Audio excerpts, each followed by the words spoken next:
নমস্কার, জয় হিন্দ, জয় ভারত, জয় শ্রীকৃষ্ণ। জল কিন্তু এবার মাথার উপর দিয়ে গড়িয়ে যাচ্ছে। কি হচ্ছে? যে ভারতীয় মৎস্যজীবীদের উপর অ্যাটাক করছে বাংলাদেশি নেভি। শুনে অবাক লাগলেও এটাই সত্যি কথা। ভারতীয় মৎস্যজীবী, দেখুন নিরীহ মৎস্যজীবী যাদের উপর কোনো হাতে কোনো বন্দুক নেই, কোনো পিস্তল নেই, কোনো রকম আর্মস নেই তাদের উপর। কি হয়েছে? আহ এটা হচ্ছে কবেকার ১৪ তারিখ। আজকে হচ্ছে ১৭ই ডিসেম্বর। ১৩-১৪ রাত্রের ঘটনা। ১৪ তারিখ। হুম? কি হচ্ছে যে আমাদের একটা ফিশিং ট্রলার যাতে মাছ ধরে, আশা করি ট্রলারের ব্যাপারে আপনারা জানেন। যে তো ডিসেম্বর ১৩ তারিখে নামখানা থেকে একটা ট্রলার মাছ ধরতে যায়। ঠিক আছে? সো ইন্টারন্যাশনাল ওয়াটারে ছিল। তো ওই ট্রলারে ১৬ জন ফিশারম্যান ছিল। ১৬ জন মৎস্যজীবী ছিল। তো বাংলাদেশী একটা নেভাল ভেসেল এসে আমাদের ওই ফিশিং ট্রলারটাকে ধাক্কা মারে। সাউথ ২৪ পরগনার থেকে ইন্ডিয়ান ওয়াটার্স এ, সরি ইন্টারন্যাশনাল ওয়াটারেও নয়, ইন্ডিয়ান ওয়াটার্স এ। ঠিক আছে? বে অফ বেঙ্গল মানে বঙ্গোপসাগরে ভারতের জলে, ভারতের জলে মানে আমাদের কোস্ট বলতে আমাদের যে কোস্ট লাইন আছে, মানে সমুদ্র উপকূলবর্তী এলাকা, তাতে থেকে ২০০ নটিক্যাল মাইল হচ্ছে আমাদের মানে special economic sorry exclusive economic জোনে পড়ে। ইইজেড এ পড়ে। ঠিক আছে? মানে ওটা আমাদেরই ওয়াটার। আমাদেরই ওই এরিয়াটা। ঠিক আছে? ২০০ নটিক্যাল মাইল কোস্ট লাইন থেকে।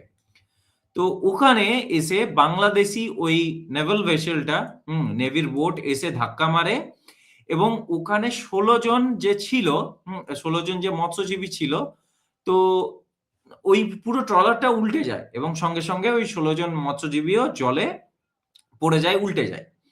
এবং তাতে ১১ জনকে উদ্ধার করে আরো একটি ট্রলার, তার নাম হচ্ছে এফবি পারমিতা 11। এফবি পারমিতা 11 এটা হচ্ছে আমাদের ওই সাউথ ২৪ পরগনারই এই কাকদ্বীপের এটা ট্রলার। ঠিক আছে?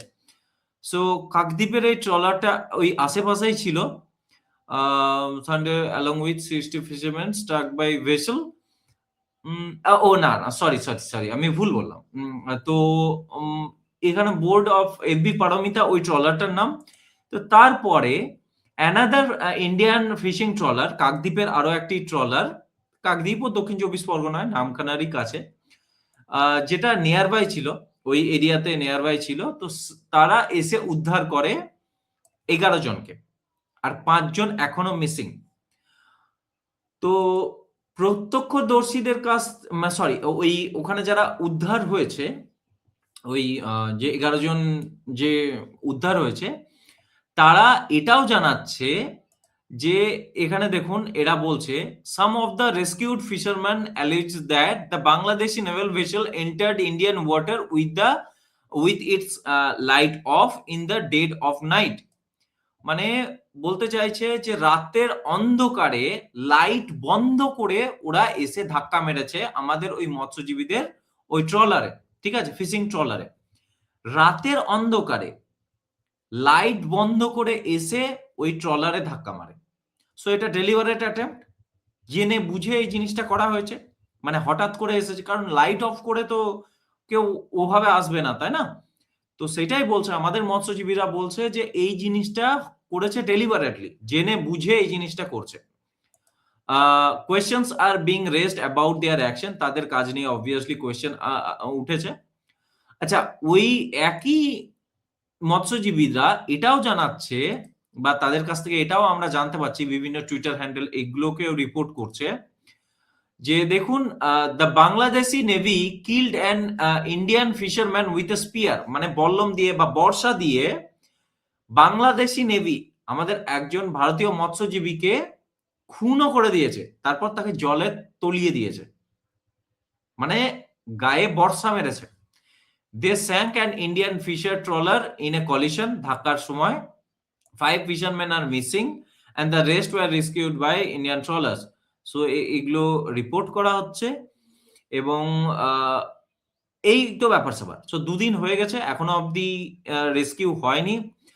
আজকে ভারত সরকার কি করেছে? অবভিয়াসলি ওদের যে হাই কমিশনার, তো India's summons Bangladeshi envoy to extreme threat to mission in Dhaka, MEA issued demarches. তো ওদের হাই কমিশনারকে সামন করেছে ইন্ডিয়ান গভর্নমেন্ট আজকে ইনডেফিনিট টাইমের জন্যে।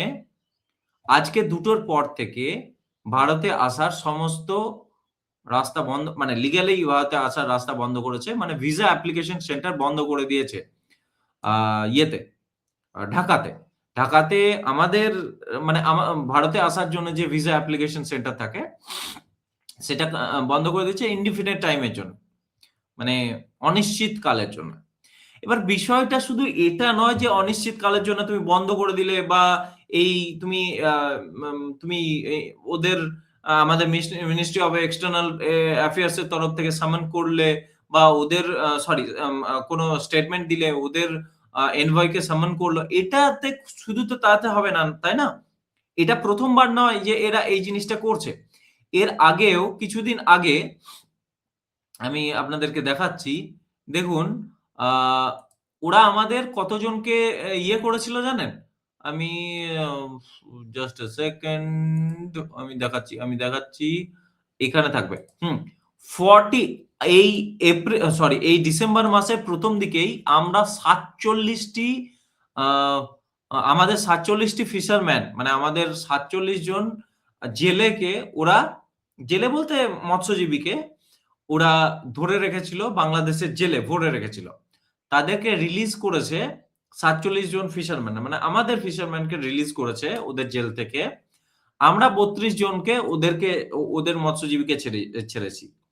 সো এমন নয় যে এই জিনিসটা ওরা প্রথমবার করছে, এরা ওর আগেও আমাদের ইন্টারন্যাশনাল ওয়াটারে ঢুকেছে, তারপরে আমাদের মৎস্যজীবীকে গ্রেপ্তার করে নিয়েছে। আমরা দেখতে পাচ্ছি যে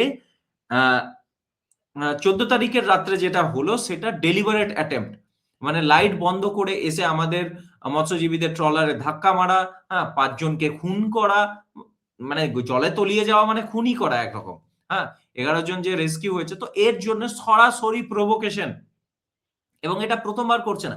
এবং এটা আমাদের শুধুমাত্র যে বাংলাদেশ করছে তা না, এই জিনিস শ্রীলঙ্কাও করে আমাদের সঙ্গে, আমাদের মৎস্যজীবীদের সঙ্গে।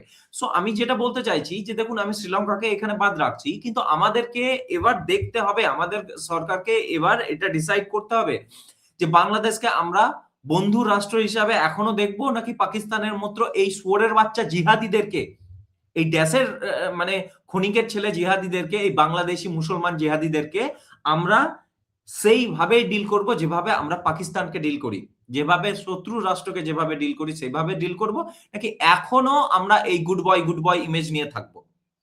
আমরা এখনো চাল পাঠাবো, এখনো ইলেকট্রিসিটি পাঠাবো, নাকি এই শুয়োরের বাচ্চাদেরকে না খাইয়ে মারবো? সেটা আমাদেরকে ডিসাইড করতে হবে ফাইনালি। দেখুন, এবং আমি যখন এই জিনিসটা বলছি তখন আমি জানি আমার মধ্যে মানে রক্ত টগবগ করে ফুটছে বলে আমি হয়তো এরকম কথা বলছি, বাট স্টিল আমি জানি যে এই মুহূর্তে ভারত হয়তো ক্যালকুলেটিভ মুভ কিছু রাখবে, এই কারণে, কারণ ওরা চাইছে ভারত কিছু একটা মানে সিকিউরিটি সিচুয়েশনকে এসকালেট করুক। প্রভোকেটিভ স্টেটমেন্ট আগে থেকেই দিচ্ছে। সেভেন সিস্টার কে বাদ দেওয়ার কথা তো ওদের ইউনুস গিয়ে চায়নাতে বলে এসছে, ওদের স্টুডেন্ট লিডারকে দিয়ে বলাচ্ছে, এইসব তো আছেই, প্রভোকেশন আগে থেকে করছে। কিন্তু এটা না সিচুয়েশন, মানে সিকিউরিটি সিচুয়েশনকে নেক্সট ল্যাডারে এসকালেট করতে চাইছে ওরা। দেখুন, আমি জানি যে এই জিনিসটা এই জন্য করতে চাইছে কারণ আর ২ মাসের মধ্যে ওদের ইলেকশন আছে। তো ইলেকশনের আগে যদি এরকম কিছু করে এবং ইনডিফিনিট টাইমের জন্য যদি ইলেকশনকে সরিয়ে দেওয়া যায়, যে ভারতের থেকে অ্যাটাক আসবে সেই ভয়ে যদি ইলেকশন না, মানে সেটা মানুষকে দেখানো যে ভারত অ্যাটাক করবে, সেই জন্য আমরা ইলেকশন হেল্ড করছি না, এবং সেই জন্য আমরা ইনডিফিনিট টাইমের জন্য ইলেকশনকে পোস্টপোন করছি, এটা একটা হতে পারে। নয়তো এই এই সিচুয়েশনকে এসকালেট এইজন্য করছে যাতে ভারত কোনো রিঅ্যাক্ট করে, এবং রিঅ্যাক্ট করলে আরো দেশের মধ্যে অ্যান্টি ইন্ডিয়া সেন্টিমেন্ট বানাবে, এবং জামাত সেখানে অবভিয়াসলি মানে লিডে আসবে। বুঝতে পারছেন? তখন বিএনপিরও জায়গা থাকবে না, তখন জামাত একদম ফ্রন্টে চলে আসবে। সো বিভিন্ন ক্যালকুলেটিভ মুভ হতে পারে। তো কিন্তু আমাদেরকে তো আর চুপ করে বসে থাকার আর সময় নেই ভাই। আর চুপ করে বসে থাকার সময় নেই। কিছুদিন আগেই আমরা দেখেছি যে আমাদের মানে ওদের পরিস্থিতি এগিয়ে নিয়ে আসা হয়েছে। তো সিচুয়েশন খুব একটা ভালো নেই। খুবই টেন্স এবং বাংলাদেশের মতো একজন মানে একটা জিহাদি দেশ, হ্যাঁ? যাদের যাদের ভিখারি দেশ, কিচ্ছু নেই। তারা যদি এই লেভেলের এসকালেশন করতে আসে আমাদের মতো দেশের সাথে, যাদের ৩ দিক আমাদের আ মানে দেশ দিয়ে ঘেরা। একদিক হচ্ছে বঙ্গোপসাগর, যে বঙ্গোপসাগর আমাদের স্পিয়ার অফ ডমিন্যান্স এ পড়ে। হুম? আমরা এয়ার স্পেস বন্ধ করে দিলে যেখান থেকে ওরা উড়তে পারবে না। তো সেই জায়গায় এই লেভেলের মানে সিচুয়েশন কে এসকেলেট করা মানে এটা ডেলিবারেট মুভ হচ্ছে। দেখার বিষয় এটাই যে ভারত সরকার কি স্টেপ নিচ্ছে। তো এই ভিডিওতে এতটাই। নেক্সট লাইভ স্ট্রিমিং এ দেখা হবে রাত্রি 8:30 টার সময়। ততক্ষণের জন্য জয় হিন্দ, জয় ভারত, জয় শ্রীকৃষ্ণ।